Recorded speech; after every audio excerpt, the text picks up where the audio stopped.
It's 2024 and Tom Cleverley is the Watford manager, but he is only one of 20 different managers Watford have had since Giampaolo Pozzo took over at the club. In June 2012, the Italian acquired the club from previous owner Lawrence Bassini. Over time, he invested heavily in the club, sending multiple players between the other two teams he owns, Granada and Udinese. As well as signing players, he too signed an 18 million maintenance deal to renovate the stadium. He then handed the reins over to his son Gino in 2014. The first managerial appointment of the new ownership was Italian former striker Gianfranco Zola. Former Chelsea striker was heavily linked to Watford throughout the summer and was finally confirmed on July 7th, 2012. Straight away we saw Watford bring in multiple players from both Udinese and Granada. Players included Matteo Vidra and Fernando Forestieri. Zola guided Watford to a third place finish in the Championship, just missing out on automatic promotion to the Premier League. They played Leicester in the playoffs and everyone knows what happened in that game. This goal led Watford to Wembley, in which they would play Crystal Palace for a spot in the Premier League. Crystal Palace won 1-0, meaning Watford would spend another season in the Championship. Zola lasted until December 2013 of the following season and decided to resign from his role as Watford boss, with the club sat in 13th place. With the club struggling, Watford appointed Italian coach Giuseppe Sannino. 3 months into his reign, he guided Watford to a club record 6th straight home win in all competitions without conceding. Despite a positive start to the next season, winning 4 out of his first 5 league games, and with Watford sat second in the table, his future was subject to speculation following rumours of dressing room unrest and some players disliking his manager style. Sannino then left Watford on his own terms, with the last game being a 4-2 win over Huddersfield the day before. Watford's next appointment was Spanish manager Oscar Garcia, a man who guided fellow Championship side Brighton to a playoff finish the season before. He had just left Maccabi Tel Aviv a week before his Watford appointment due to ongoing wars in Israel. Garcia was admitted to hospital a week into his stint and missed an upcoming match against Blackpool. These health issues ultimately led to him stepping down as manager 2 weeks later. Next to take the reins was Scottish manager Billy McKinlay. Surely now was the time Watford could kick on and challenge for promotion. Surely he would last a long time. He lasted 8 days. 8 days. On the 7th of October 2014, Watford appointed Slavica Jokanovic, their 4th coach in 5 weeks. The Serbian was appointed on a short-term deal, but in this time, he guided Watford to promotion back to the Premier League. Second place finish and a spot in the Premier League surely was going to stay on. Wait, you thought? Watford keeping a manager. After failing to agree a new deal at the club, Jokanovic left and was replaced by Quique Sanchez Flores. A Spanish manager with a certain philosophy, fans were excited with the appointment. In December, Watford won 3 and lost 1 of their matches, earning Flores the Premier League Manager of the Month accolade. Odion Ighalo, his star striker, also won the player equivalent of the award with his 5-goal haul. However, despite going on to lead the team to a comfortable mid-table finish and an FA Cup semi-final, it was announced he would be leaving at the end of the season. Watford's search for a new manager began, and the club's owner brought in Italian manager Walter Mazzarri, a man who previously managed Inter Milan and Napoli but couldn't speak a word of English. It was obvious how this one was going to turn out. Mazzarri secured Watford's Premier League status that season, finishing 1 place above the drop zone in 17th. A 4-place dip on their previous campaign. It was announced in May 2017 that his contract would also be terminated. Terminated he was, but next up was Portuguese manager Marco Silva, who had developed a serious CV over the last few years, working at Sporting and Olympiacos. Having just been relegated as manager of Hull City the year before, Watford decided to take a punt on him and appoint him for the forthcoming season. After a good start to the season, he was tracked for the vacant manager position available at Everton. This speculation led to a drastic change in results, gaining only 5 points from a possible third sit in his next 10 Premier League games. Silva was then dismissed by Watford in January 2018, with the club citing an unwarranted approach by a Premier League rival. That caused a significant dip in results and concentration on and off the pitch.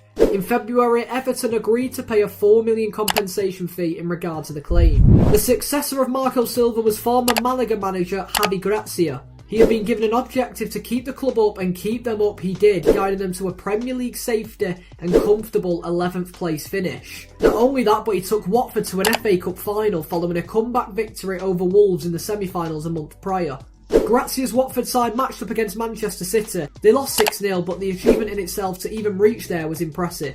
Gracia was unfortunately sacked 5 games into the new season, with the club sat bottom with 1 point. Watford turned to an old friend and reappointed Sanchez Flores. In his first game back as Watford manager, they had an impressive comeback draw against Arsenal. The next week, they lost 8-0 away at Man City. On the 30th of November 2019, Watford went away to Southampton and lost 2-1. The next day, Flores was sacked after securing just the one victory in his second stint in charge. Hayden Mullins took charge of the next two Watford matches as they searched for a new gaffer. Their new gaffer being Nigel Pearson, who was in the stands for Watford's 0-0 draw against Crystal Palace. Pearson was now the Watford manager until the end of the season. His time as Watford manager overall was negative, but there was one huge positive for both him and me on a personal note. Watford defeated league leaders Liverpool 3-0. This was the first time Liverpool lost in 45 Premier League matches.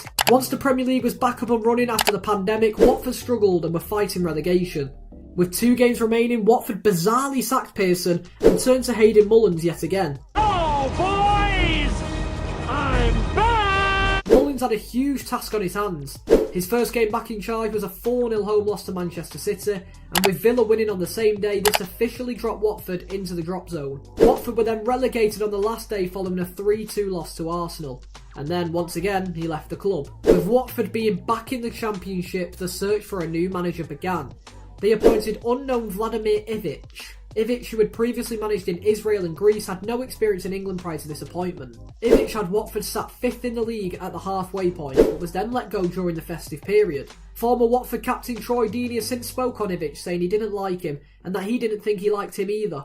Watford backed Deeney in a public statement about the matter. Watford, back in the search for another manager, turned to Spaniard Cisco Munoz. In his first game in charge, he coached Watford to a 1-0 win over leaders Norwich. Cisco Munoz won Manager of the Month in April after 5 straight wins. He then achieved promotion with Watford in April, finishing in 2nd place. Cisco Munoz now preparing for life in the Premier League, added Moussa Sissoko and Emmanuel Dennis to the ranks. Dennis shone for Watford this season, but not just under the tutelage of Cisco, as he was sacked after 7 matches in the Premier League with the side in 15th place.